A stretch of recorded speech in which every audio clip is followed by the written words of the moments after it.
While President Trump did spend the morning and the afternoon walking back some of his tabloid talk, he did make a point of doubling down on one part of that Sun tabloid interview. They were the comments that immigration is destroying the culture of Europe. And one person has been squarely in the presidential crosshairs, and that is the London Mayor Sadiq Khan, with whom Trump has a running feud. The president made this unprecedented accusation. You have a mayor who's done a terrible job in London. He's done a terrible job. And if you don't mind me take asking. a look at the terrorism that's taking place. Look at what's going on in London. I think he's done a terrible job. But I think that all of this immigration has really changed the fabric of Europe. And he added, not in a positive way. Now, perhaps the highest profile Muslim politician in the West, Sadiq Khan, joined me earlier to respond to all of this. Mayor Khan, welcome to the program. How unusual, how surprised were you to see that interview in the tabloid The Sun by the president as he was coming to Great Britain? Well, I think a lot of us were surprised, not just in relation to the timing, but what he said during the interview. I went to bed last night knowing there's this interview in the Sun and woke up today to read the interview, and it must have been a very difficult evening for Prime Minister May at the dinner she had with him last night. But I think some of the things he said during the interview will cause upset to Londoners and will explain, I suspect, why many Londoners, and by the way, they include Londoners who are Americans, will be protesting today against President Trump, some of his policies and some of the things that he said. Let me ask you specifically about the things he said about you in this interview, that your policy of letting migrants into this city is very dangerous and very bad, that you've been very bad on anti-terror. I mean, he really is continuing this feud that he's had with you for the last 2 years. Well, can I firstly say, it takes two to tango, and for a feud to happen, it takes two to get involved in that fight. I respond when I'm asked questions by journalists to the tweets he sends and to the interviews he gives, where he volunteers opinions and views about me. I'm not looking for a fight, I'm not looking for a feud, I'm not tweeting voluntarily about President Trump. But the two key things he said during his interview, which caused surprise to anybody who's an expert in these issues, is one, that I was somehow responsible for the terror attacks in London. We lost 14 people last year in the terror attacks last year. And one of the comforting things for us was the messages of support and love from friends around the world, including America. But, you know, Manchester lost 22 people with terror attacks. Berlin, Paris, Brussels, Nice lost many, many people. We're all grappling with the evils of terrorism. And it's for President Trump to explain why he singled me out as the mayor of London, not other mayors or other leaders. But the second substantive point he made during the interview was to link the increase in crime across our country. Crime has gone up across our country over the last 4 years.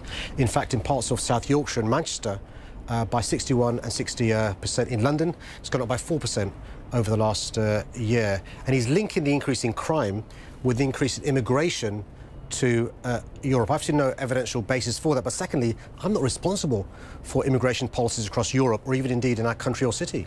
As you know, the Trump administration is now completely changing its asylum policy, and you've seen the controversy over its migration policy, the kids separated from families at the border. But he did make a sweeping statement in this interview that migration, allowing, I think he said, millions of Muslims or millions of people into Europe, has completely changed the culture and, as he said, upped the crime. How do you respond to the cultural accusation? You know, I live on an island, and for the last 1,000 years we've had immigration to our island. If we didn't, there'd be no people here. And we're by the River Thames. And over the last 1,000 years, what we've seen in London is people, ideas and trade come into our city from around the world. And that's one of the reasons why we are the greatest city in the world. And my point to President Trump and others who have these anti-immigrant views is actually, don't be scared of diversity. Diversity is a strength, something to be cherished, not to be scared of. And if President Trump had the time to experience our great city, he would see examples of Londoners who are of Jewish faith, Christian faith, Muslim faith, Hindu faith, Buddhist faith, Sikh faith, those members of an organised faith, those that aren't. He'd meet members of the LGBT+ community, strong, powerful women and others, and see actually pluralism, diversity is nothing to be scared of. And I'm unclear why the president of a country as brilliant as America who has in its constitution enshrined some of these values, is so scared of immigration? Why whip up fear rather than addressing people's concerns? So you've talked about if he would come to London. He has said, again, in this interview, that he doesn't feel welcome here. He blames you for being behind the protests and for allowing this blimp to fly over London. What is your answer to that, that he specifically doesn't feel comfortable and welcome in London, which is why he's not in London? One of the things, not just as a human rights lawyer, as a former human rights lawyer, but as somebody who loves America, I've done is study the US Constitution. Read the speeches from Franklin to Jefferson, and enshrined in your Constitution is freedom of speech, freedom to protest. The idea, and by the way, we share many of those values, and our unwritten Constitution has similar rights enshrined in common law and other documents as well. The idea we would curtail freedom to protest, freedom to speech, freedom to assemble because somebody's feelings are hurt are just laughable.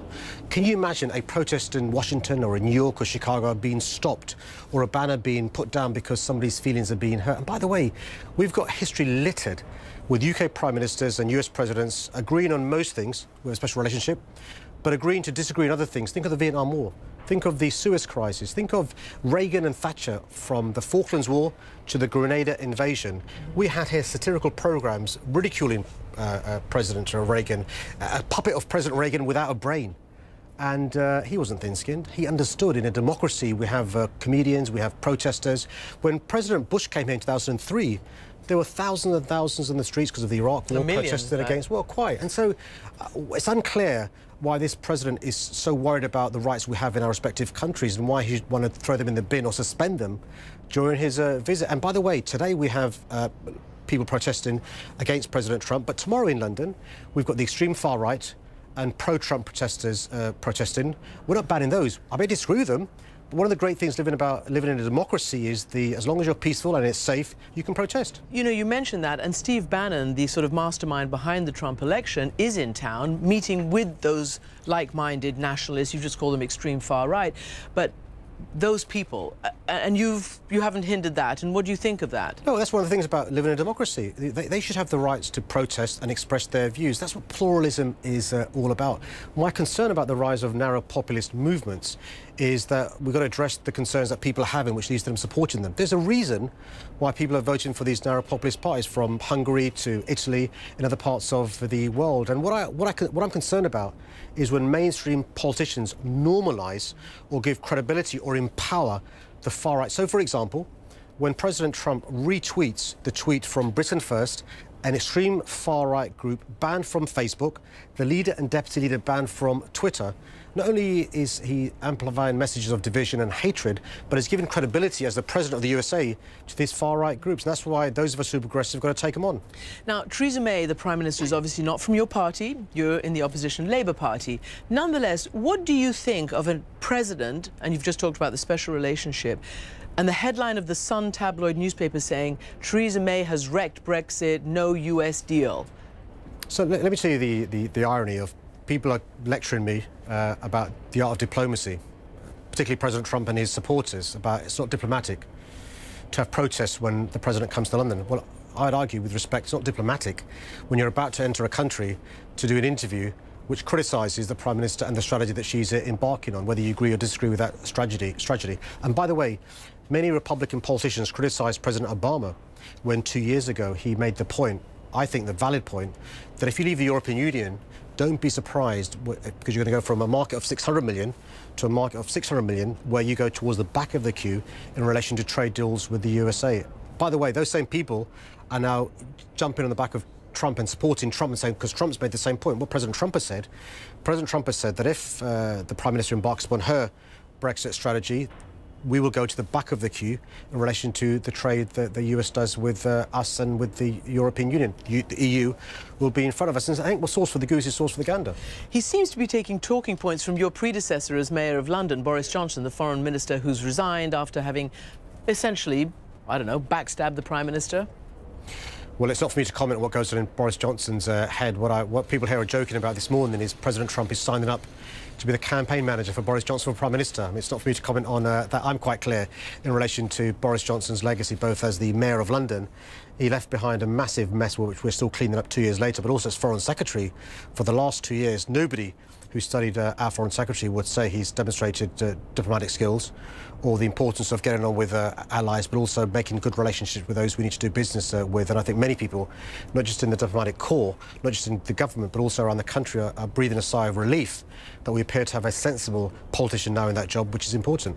And finally, I just want to quote from what you've written in the Evening Standard, the daily newspaper here, ahead of President Trump's visit. The very specialness of our relationship means that we expect the highest standards from each other.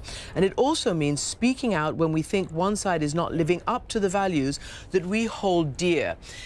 Do you feel that you're one of the few public officials who actually does speak up for those values? I mean, NATO leaders have been berated, G7 allies have been berated. None of them really speak out. Look, I'm quite clear. Look, I love America. I love Americans, as do many Londoners and maybe many people in my country. Because you are our closest ally, we have a special relationship, my expectations of you are higher than they would be of a leader of another country. I'll be frank about that. So my expectations of a president of the USA are different to my expectations of a president of Turkey or another country we could name around the world. Just like a best friend, the expectations I have of a best friend are higher than of just a friend or an acquaintance. So I expect this from our close ally. I expect this from other countries. Similarly, NATO, at its core, is the US relationship. The US, Canada, and the European countries, Turkey as well. And I just think, you know, we shouldn't cower to people whose views we disagree with, particularly if they're close mates. I wouldn't dream of being scared to express to my best friend my views about something he or she was doing that I disagreed with. Similarly, I don't understand why our Prime Minister and others across the world are afraid to say to President Trump, you know what, we agree with you on many, many things, but we think you're wrong on this. This is why we think you're wrong. And I think it's important more of us are courageous.